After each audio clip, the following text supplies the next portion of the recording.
سوال دا ورور کړی دی چې ما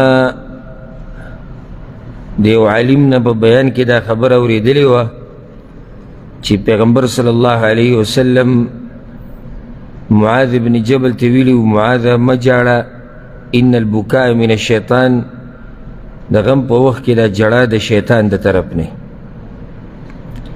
نو دا حدیث صحیح دی او که نه؟ او دویمه دا چې پیغمبر صلی الله علیه وسلم وایي څنګه چې موږ اورېدلي د خپل زوی په مرګ باندې ژړلي او د ملګرو په مرګ باندې ژړلي دي، نو څنګه بیا معاذ ته وایي چې جاړه مه او جړه د شیطان د طرف نه؟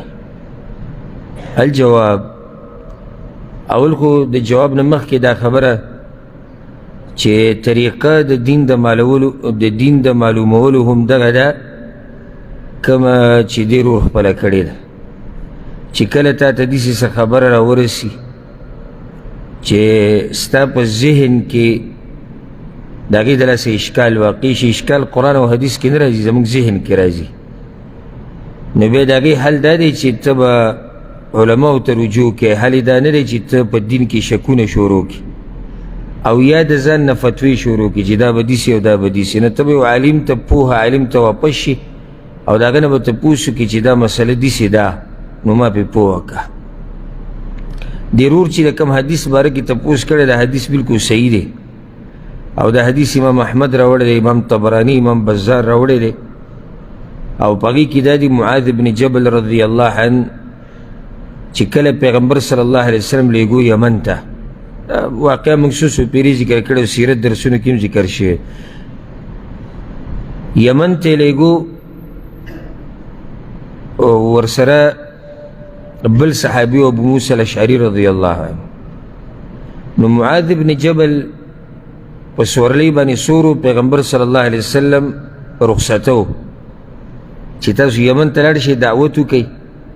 نو دی یوې علاقې ته لیږو په یمن کې او دا بل ملګری بلې علاقې ته. نو دی په سورلۍ باندې سورو، روایت کې راځي ورسول الله صلی الله علیه وسلم یمشي تحت راحلته، او پیغمبر صلی الله علیه وسلم لاندې ورسره پیاده روانو او دا د هغه عاجزي وه. نو کله چې پیغمبر صلی الله علیه وسلم هغه ته دا وصیتونه او نصیحتونه وکړو چې داسې دعوت به کې، دا به کې، دغه به کې، نو بیا ورته یا معاذ، ای معاذ انک عسى الا تلقانی بعد عامی هذا، کیدای شي دې کال نه بعد ته بیا ما ونه مومې دلته، ولعلك ان تمر بمسجدي وقبري، او کیدای شي ته د یمن نه راشي او زما په دې جومات او په قبر باندې بیا تیر شي. فبكى معاذ بن جبل، نو معاذ بن جبل په ژړا شو جزعا لفراق رسول الله صلی الله علیه وسلم، د پیغمبر صلی الله علیه وسلم د دې خبرې د لاسه چې زه دې ورځو کې تلو والی یم. نو پیغمبر صلی الله علیه وسلم ورته لا تبکي یا معاذ، معاذ جاړه مه، فإن البکاء من الشیطان، دا جړه د شیطان د طرف نه. او بیا سبحان الله همدقې شانو شوه چې معاذ بن جبل راغی او د پیغمبر صلی الله علیه وسلم په جومات او په قبر باندې تیر شو او پیغمبر صلی الله علیه وسلم بیا په دنیا کې نه دی لیدلی. نو دا حدیث ظاهر دی په دې چې د جړه نه منع راغلی ده، یعنې دې نه خو دقه واضحه کېږي چې جړه نه څه ده، منع راغلی ده. خو ګوره د شریعت یو مسله چې سړی کله معلوموي که نه، نو سړی ټول دلایل مخې ته کیږي، د هغې نه بیا یو مسله راوباسي، ځکه دا کار د علماو دی، دا د عوامو نه دی. دا خو نن سبا د بعضو عوامو ته دا دین داسې معمولي ښکاري چې دا وړې خبرې دي، وړې مسلې دي. چېرته هم د یو حدیث نه سړی یو مسله نشي راویستی چې څو پورې دې مسله کې هغه حدیثونه ټول راجمع کړي نه. او دې حدیث نه ظاهري دا ښکاري چې جړه څه ده، منع ده، که هغه هر قسمه جړه وي.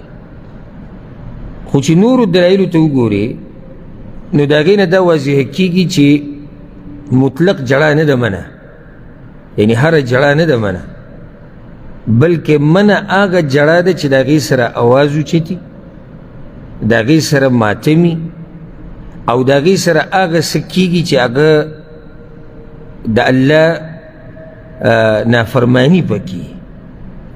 یو سړی به وایي چې تا دا څنګه ووایي، حدیث کې خو منع ده چې مه جاړه.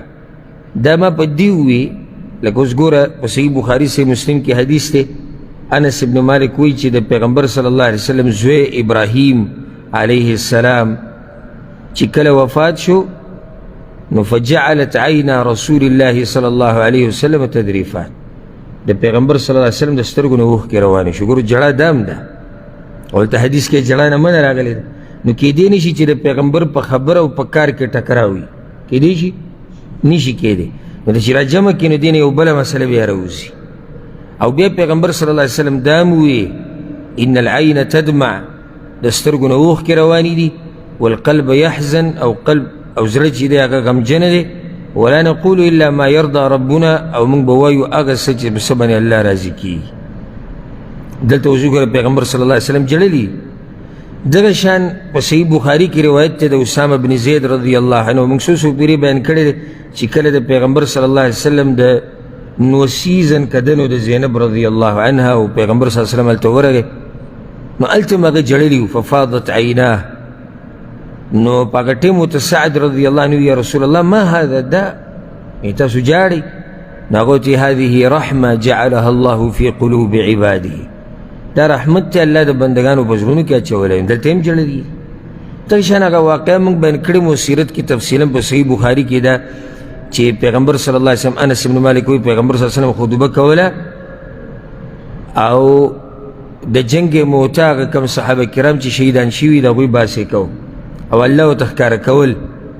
وی اوس جنډه زید رضی الله عنه راواغسته او هغه شهید شو، بیا جعفر راواغسته هغه شهید شو، بیا عبدالله ابن رواحه راواغسته او هغه هم شهید شو، او بیا خالد ابن الولید رضی الله عنه راواغسته. وعیناه تذریفان، او د هرې خبرې سره یې جړل، سترګو نه اوښکې روانې. نو دلته هم په ملګرو پسې جړلي دي. ښه اوس نورو حدیثونو کې منه راغلې ده چې جړا نه منه راغلې. بعضو صحابه کرام هم دا سوچ وکړه د جړا نه منه معنی ده چې د هرې جړا نه منه راغلې ده. لکه دغه حدیث مخکې تیر شو که نه چې سعد رضی الله عنه پیغمبر صلی الله علیه وسلم ته یا رسول الله تاسو جاړئ، یعنې د سعد په ذهن کې دا و چې پیغمبر چې د جړا نه منع کړې ده نو دې مطلب څه دی چې هره جړه منع ده. نو پیغمبر صلی الله علیه وسلم پوه کړو چې نه نه دا جړه د غم په وخت کې د سترګو نه اوښکې تله، بغیر د جاهلیت خبرو نه، بغیر د ماتم نه، بغیر د چغو چغارو نه جړه کول دې کې څه حرج نشته. او ځکه یو اثر کې داسې راځي یو روایت کې اگر که مرسل دی سندن البکاء من الرحمه، چې جړه د رحمت ته او چغې وهل د غم په وخت کې د شیطان د طرف نه. نو خلاصه دا شوه، خلاصه چې دغه حدیث د معاذ دا صحیح دی، پیغمبر صلی الله علیه وسلم منع کړی و. ولې منع کړی و؟ کیدی شي پیغمبر صلی الله علیه وسلم د هغه په جړه کې اواز لیدلی او په چغو چغو جړلی، نو پیغمبر صلی الله علیه وسلم ورته چې داسې مه جاړه، دا جړه د شیطان د طرف نه. او د نورو حدیثونو کې کم نه چې جړه روا ثابتېږي، نو هغه جړه ده چې د سترګو نه ورسره اوښکې ځي او چغې چغارې پکې نه او د ماتم پکې نه ویر پکې نه او دغه شان د جاهلیت خبرې پکې نه. نو داسې دا حدیثونه ټول را جمع شو. پوه شوي به اوس که نه؟